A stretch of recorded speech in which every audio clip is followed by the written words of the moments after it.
Pemerintah memasang target pemulihan dampak bencana Sumatera 2025 dengan fokus penyelesaian infrastruktur krusial dan berikut peta jalan rekonstruksinya. Rentang waktu penyelesaian bertahap dalam jangka pendek, menengah, dan panjang. Biaya pemulihan diperkirakan lebih dari 50 triliun rupiah yang akan disokong oleh pemerintah pusat dan daerah. Seperti apa alokasi dan tahap rekonstruksinya? Selengkapnya dalam Benang Merah Berbagi Anggaran Pemulihan Sumatera.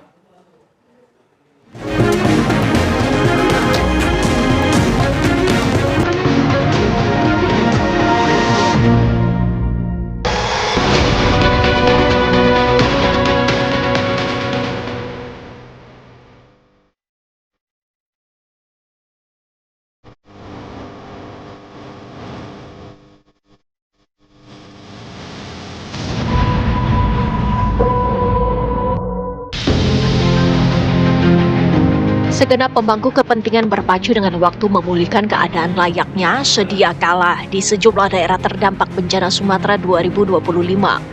Fokus pemulihan cepat disebut pada penyelesaian sejumlah konstruksi vital yang dicanangkan rampung dalam tempo 100 hari.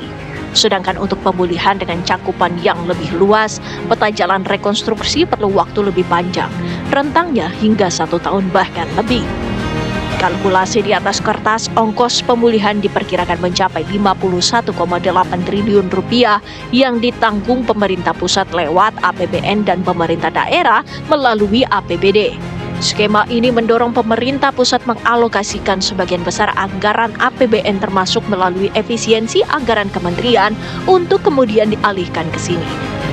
Sementara di sisi pemerintah daerah terdampak menerima relaksasi transfer ke daerah untuk percepatan pemulihan tanpa syarat administratif agar dana dapat segera digunakan. Ya karena kondisinya rusak semua dan membutuhkan anggaran yang besar, tentu bagaimana nanti kapasitas kepala daerah dalam hal pengelolaan anggaran dan bagaimana juga mengimplementasi atau menerapkan anggaran itu sendiri secara tepat. Pada akhirnya mereka kan harus mempertanggungjawabkan, kalau anggaran kan harus mempertanggungjawabkan semua yang digunakan seperti apa. Nah belum lagi ya lembaga-lembaga ini juga mengaudit Mbak, itu kan ya harus ada BPKP, ada BPKP, kan dananya dana publik, dana pemerintah, dana APBN atau APBD. Anggaran pemulihan bencana Sumatera 2025 yang diperkirakan mencapai puluhan triliun rupiah ini prioritas utama mencakup tanggap darurat dan kemanusiaan. Tahap awal alokasi dana ini fokus pada respons cepat untuk menyelamatkan nyawa dan memenuhi kebutuhan dasar korban terdampak. Prioritas selanjutnya yakni perbaikan infrastruktur dasar seperti jalan dan jembatan serta fasilitas air bersih maupun sanitasi. Perbaikan jalan dan jembatan penting sebagai upaya pemulihan konektivitas dan layanan vital menyangkut distribusi bantuan dan mobilitas bagi warga terdampak. Nah, untuk jembatan sendiri, jembatan nasional itu ada totalnya 33.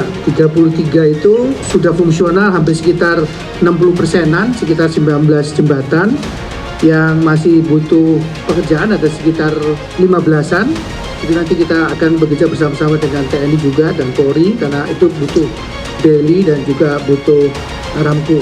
Targetnya itu semua di akhir Desember 2025, insya Allah kita bisa menyelesaikan semua kebutuhan untuk jalan-jalan nasional termasuk jembatan-jembatan nasional.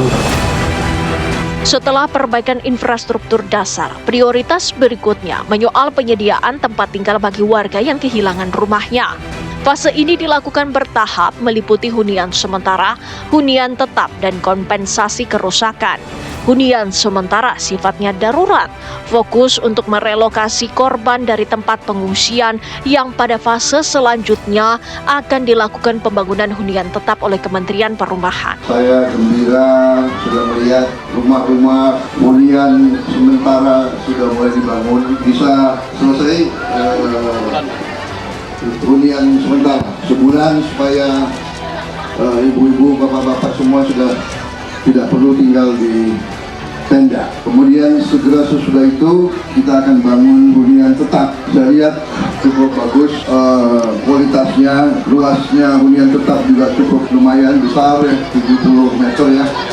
7 meter persegi. Sudah siapkan, Aceh ada 2 titik, tadi kan udah 1000, Sumatera Barat nanti dilihat dengan alokasi yang ada nanti mereka rapat dulu ya, seperti apa, Sumatera Utara juga tadi sudah cukup jelas ya. Tadi Tapanuli Selatan nanti akan lihat datanya karena ada yang menyangkut soal semuanya masalah aturan. Jadi kita lihat kan ya. Jadi sebenarnya kan kesiapannya masalah aturan kan. Nah jadi ya makanya tolong itu dipercepat karena arahan Presiden sudah jelas dalam rapat kabinet aturan ya. Itu bagaimana dicari solusinya, jangan sampai kita lambat, kita ragu-ragu untuk membantu rakyat. Selesaikan ya masalah aturannya itu jangan sampai menghambat kita.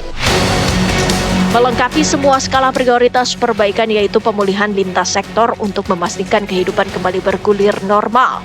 Di tahap ini cakupannya meliputi pemulihan sosial, ekonomi, hingga perbaikan fasilitas umum. Menurut saya kaitannya dengan Huntap atau Huntara ini sekali lagi bahwa masyarakat sebenarnya publik mengendaki satu kepastian gitu ya, kepastian sampai kapan dan jangan sampai kemudian ini janji-janji pemerintah ini kepada akhirnya mereka harus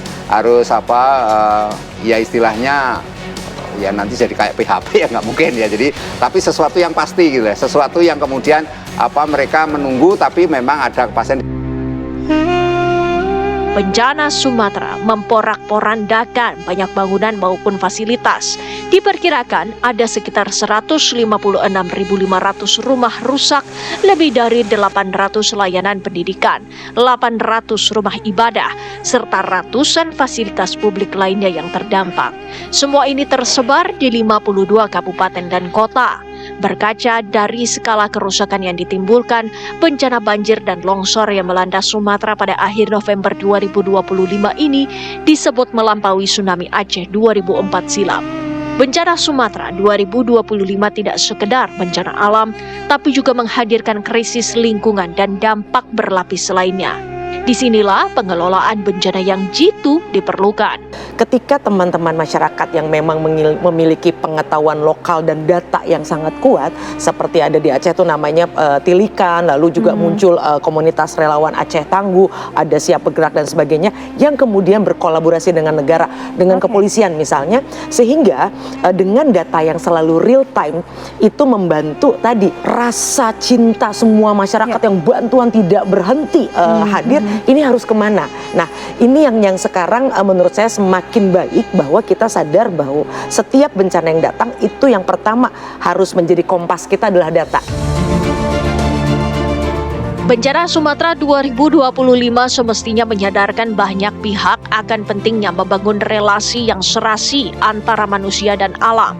Ketika ulah manusia kebablasan yang merenggut kelestarian alam kehilangan daya dukungnya, maka disitulah bencana mengintai kapan saja.